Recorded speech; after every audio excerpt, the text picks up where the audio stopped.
Một ngày huấn luyện để trở thành pilot, cabin crew. Xin chào các bạn, mình là Khánh Vy và các bạn đang theo dõi VyJob. Độ loa đi máy bay có nổ không ạ? Mentally strong. Yes, bring up. 380.000 đô. Anh ơi! 3, 1. Thank you for flying with us and we hope you enjoy your flight.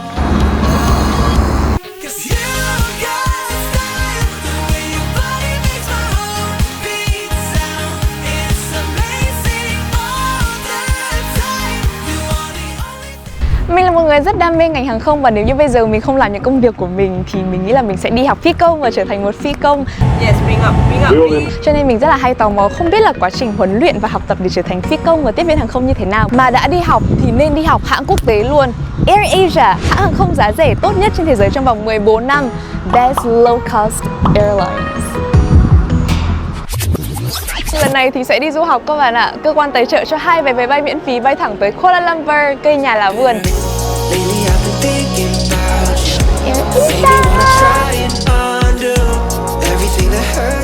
Đi học đi. Hãng hàng không giá rẻ nhưng mà bay rất đúng giờ nha. Đúng 3 rưỡi bay là 3 rưỡi bay. Cách để ngủ thoải mái trên máy bay 101. Đầu tiên chúng ta sẽ ngồi cạnh một người chúng ta biết và sau đó chúng ta cái này lên. Ấy lên. Sau đó lấy một cái áo của mình đè lên đây.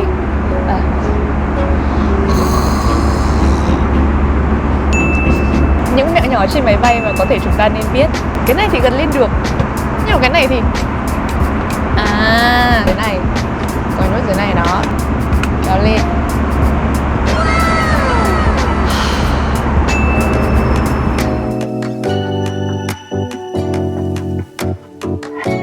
Đã đến Kuala Lumpur và hôm nay mình đi học tại Trung tâm huấn luyện bay của AirAsia CAE tại Kuala Lumpur. Let's get started. Phi công là một công việc điều đòi hỏi rất là nhiều yêu cầu khắt khe. Trong 90 ngày thì mỗi phi công sẽ có phải ít nhất là 3 lần cất cánh và hạ cánh theo điều kiện ngày và đêm. Và trong 6 tháng thì phải có một lần kiểm tra và củng cố thêm những kiến thức. Đấy là lý do tại sao mà chúng ta cần có buồng lái máy bay mô phỏng Simulator. Wow, super excited. And then adjust until your leg can reach until the pedal. Push until come down a bit.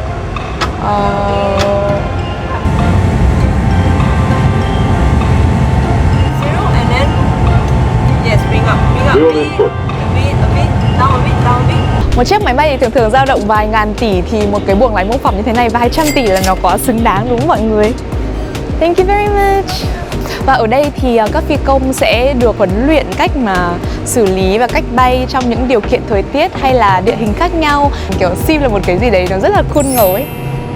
As a pilot, you need to know where the engine switch. You will switch it to FFS for another familiarization, then only they will start. Now I'm going to use this one. Can I have a volunteer? One person? Yes. Yeah. Come. Oh no, stop. It's not going in. Alright, go. Okay, you should see the chest rise. Stop. You only give 2. Hold on. Yes, ma'am. Are you okay? Are you alright? Are you okay? Are you alright? No response. No response. For help. Inform the PCI. Okay, very good. Can someone help me? Continue with daily chest compression. Okay. One more. 2. Good. Breathing, pause. Put it into recovery position like this. Come here. Good job, bro. Thank you, Professor. Terima kasih. Sama-sama. Oppa. Grooming time. Grooming is one of my subjects. Grooming class or grooming training, or we call it image training, is actually one of their subject that they need to complete. It's only 2 days grooming class. These 2 ladies here complying, 100%. All of them complying to the grooming standard. So I'm happy. And proud. Oh, and proud. And proud. Of course. Oppa.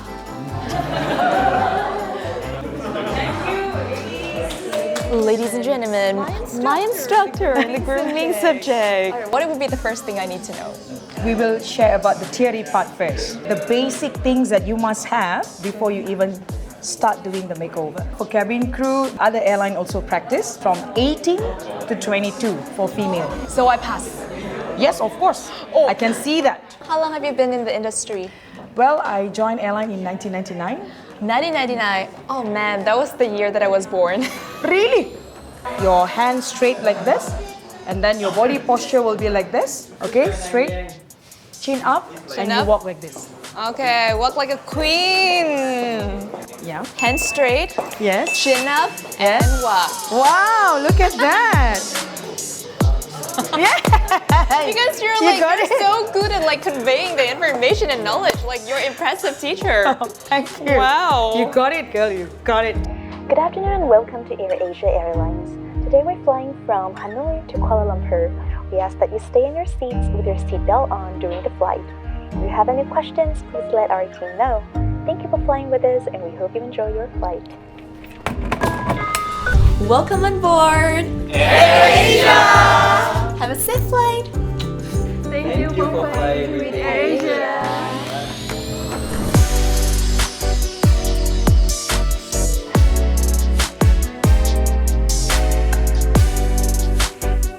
No I problem. love the atmosphere and the vibe here. Oh, really? This is our briefing area. Normally, cabin crew, they have to come at the briefing area to do a little bit of preparation before they go for flight. They have to come like 1 hour and 50 minutes to do the preparation, get to know each other. If you're flying, your departure is at 7. For us, we have to prep ourselves 2 hours before. For women, it will be more, sometimes 3. Including the pilot as well. You can see the pilot. They look really focused. How long have you been working here? I joined AirAsia since 2017. Hardest part of my job is always stay on the ball during the flight. You know, you just always have to focus for safety reasons, right? But it's part of our job, so I enjoy doing it. There are a lot of people who want to become a pilot. Do you have any advice for them? High level of perseverance, have to be very strong and safety minded. Physically strong and mentally strong. Bây giờ sẽ là phần căng thẳng nhất. Mình sẽ tham gia một mock interview để xem là sếp có duyệt cho mình vào làm ở đây không. Thank you very much for coming for AirAsia cabin crew interview today. Before we start, can you please introduce yourself a little bit? My name is Vy, Khánh Vy. I'm 24 years old from Vietnam. I work in television as a host. I am a content creator as well. Yeah. Interesting. Why you want to be AirAsia cabin crew? I love aviation, I love flying, and my job requires a lot of flying back to forth to many places. And I feel like air can become a fantastic office in the world. And the second thing is that I experienced with AirAsia. AirAsia cabin crew is really welcoming. I am really inspired by the story of AirAsia of one ringgit when the Tony Fernandez bought it from from the airlines. Every journey starts with a few steps at the beginning. Why you choose AirAsia, no other airlines? I love the color red. I think the reason why I choose AirAsia is the people. From the boss to the cabin crew to the pilot, they really want to achieve something all together with a team spirit. So we're going to contact you via email 2 weeks after the interview. Thank you very much. Yes. Okay, thank you. All the best. I hope that I can see you again. I would love to become your staff. Okay, bye. Thank you. Bye, bye. Không gian làm việc ở đây phải nói là quá đỉnh bởi vì mình cảm thấy rất là rộng và thoáng mát. Ở bên này thì sẽ là khu vực căng tin ăn uống, ở bên này sẽ là văn phòng để mọi người làm. Và ở khu vực chính giữa thì mọi người có thể bonding, ngồi nói chuyện, ngồi nghỉ ngơi. Đây là cái mình ấn tượng nhất. Và cái này cũng đặc điểm đó là khi mà chúng ta đi làm việc quá chúng ta kiểu mệt ấy, lười không thể đi bộ xuống cầu thang các thứ. Mình cần gì hả mọi người? Anh ơi! 3, 1.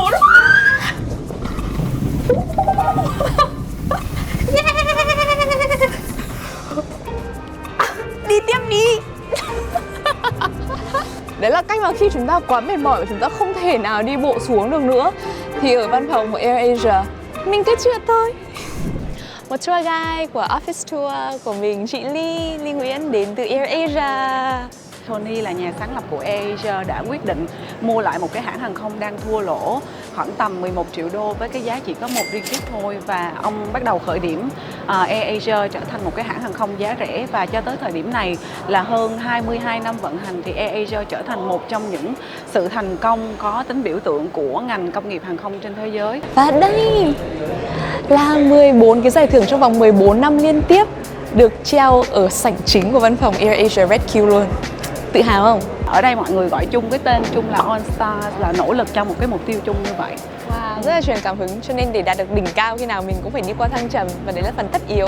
Working environment is very fun and friendly. All the crew are very friendly. And I can see that all the smiley faces when I come here, and they always say hi and greet. It's our culture. Say this one time, that one time, you make me feel alright, so nice. I know you wanna do more, say less. Mình đang được observe một buổi wet drill là thoát hiểm ở dưới nước khi mà máy bay phải hạ cánh khẩn cấp ở dưới nước. Với AirAsia, an toàn là điều quan trọng nhất, cho nên là những tiếp viên hàng không sẽ được trang bị tất cả những kiến thức và kỹ năng để có thể xử lý những tình huống khẩn cấp. Thường thường chúng ta sẽ nghĩ rằng tiếp viên hàng không chỉ có việc là xinh đẹp hả? Rồi là phục vụ cho mình nước, thức ăn, đồ uống à? Không, họ còn được học rất nhiều kỹ năng khác. Và những kỹ năng này là những kỹ năng sống còn để cứu sống tất cả mọi người. Nên đây là một điều mình cảm thấy rất là tôn trọng và respect ở những tiếp viên hàng không và phi công. Bộ phim Sully là nói về một captain, một cơ trưởng đã quyết định là sẽ hạ cánh xuống dưới sông Hudson luôn. Khả năng sống sót chỉ là rất nhỏ, tất cả mọi người đều đã được cứu sống. Và đấy là...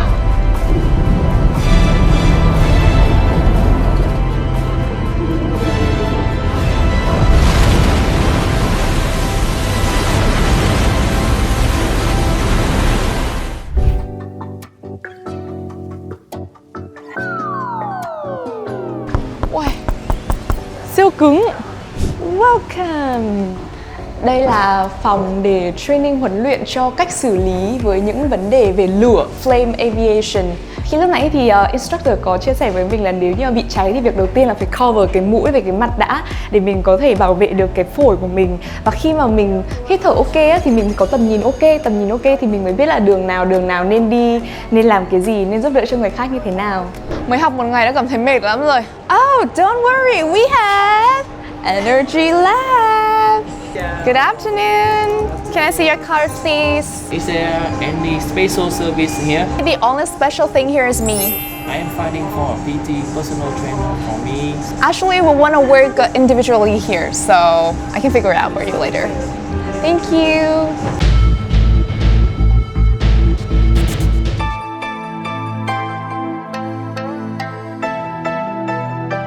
Chúng ta đang ngồi cạnh một kỹ sư hàng không, anh Thỏ Hoàng.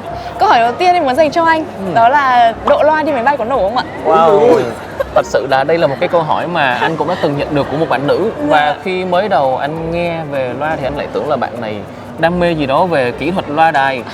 Nhưng mà không, sau khi tìm hiểu ra anh mới biết là loa silicon. Trong một lần anh đi bay theo tàu thì anh phát hiện ra một vấn đề và anh nhận thấy rằng cái câu hỏi của bạn đấy là hoàn toàn có cơ sở.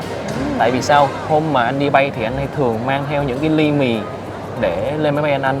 Và khi mà mua những ly mì đấy lên, máy bay cất cánh lên thì anh lấy ra ăn và anh phát hiện rằng là cái ly mì nó bị phồng căng lên rất là nhiều luôn. Thế là anh đã quyết định đem thử một cặp loa lên máy bay để test luôn. Anh phát hiện ra thì ra trong cái ly mì đấy nó có không khí và nó được làm kín. Nên thành ra khi mà cái ly mì được đem lên trên cabin máy bay cất cánh lên và áp suất nó giảm xuống và ly mì được làm kín thì cái áp suất trong mì nó sẽ lớn hơn, nó sẽ bung ra và nó làm cái ly mì bị căng. Còn về loa thì nó, nếu mà loa chất lượng tốt nha, nó sẽ được phủ đầy, phủ kín bởi silicon và nó sẽ không có không khí ở bên trong, nên thành ra lúc mà lên trên đó thì nó cũng không có bị ảnh hưởng gì nhiều. Nên kết luận là độ loa thì không ảnh hưởng gì nếu là tốt. Nếu loa tốt nha, đấy là nếu loa tốt, chứ còn nếu mà loa không tốt thì sao? Loa không tốt thì có thể một khả năng nào đó, rủi ro đó nó sẽ bị vỡ hoặc là bị, tại vì nó có những cái độ bền không tốt thì chắc chắn là sẽ nguy hiểm rồi. Nên là các bạn độ loa thì độ ở chỗ uy tín nha. Okay. Hi Tony, I'm a huge fan of yours. Thank you. Really appreciate all of your works and your vision to make flying accessible for everyone. And I saw your video collect the trash with the cabin crew, and I think you were super inspirational and your work is impactful. Some advice from you that I really believe it will guide us through a lot of challenges. What has been the biggest learning since you became the CEO? I tell you, we want to be the biggest airline in the world. You guys may think, what drugs is he taking? I'll be transparent on my vision. And communication two ways. I don't know everything, right? And I'm constantly can learn from my own staff, from you guys. I always say humility. Even though, of course, I'm more famous and I'm more well-known, I'm still virtually the same person I was 21 years ago, right? I think no matter how famous you guys become as bloggers, you gotta remember where you came from. Remember that it's people that made you successful.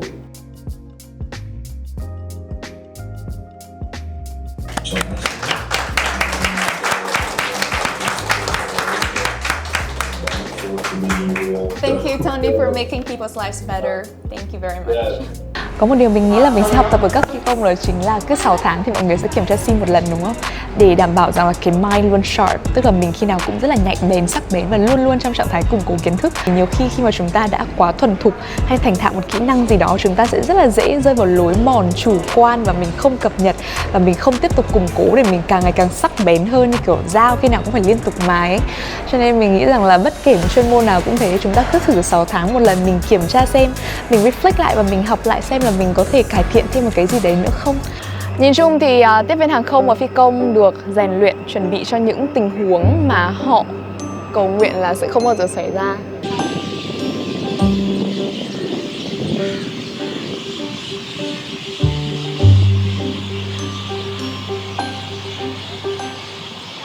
Một trong những điều mình thích nhất của AirAsia đó là có quầy kiosk check-in tự động. AirAsia contactless kiosk. Đơn giản là chúng ta hạn chế cái việc xếp hàng và phải làm thủ công, thì chúng ta chỉ cần tới quầy kiosk, ấn check-in và collect package tag, collect boarding pass.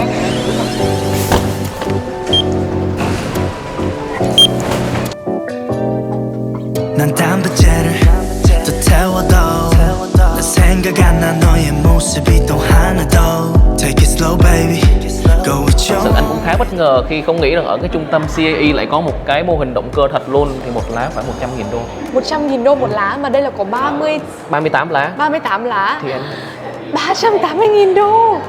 thông thường thì mọi người hay đùa với nhau là một cái lá đó bằng giá của một con xe Mercedes. Oh wow. Chị tuyển em vào làm đi chị. Tuyển em vào làm. Em có apply không? Em apply chị tuyển em vào làm nhá. Em phù hợp với vị trí gì hả chị? Giống như là gì? Cơ hội cho ai thế nhở?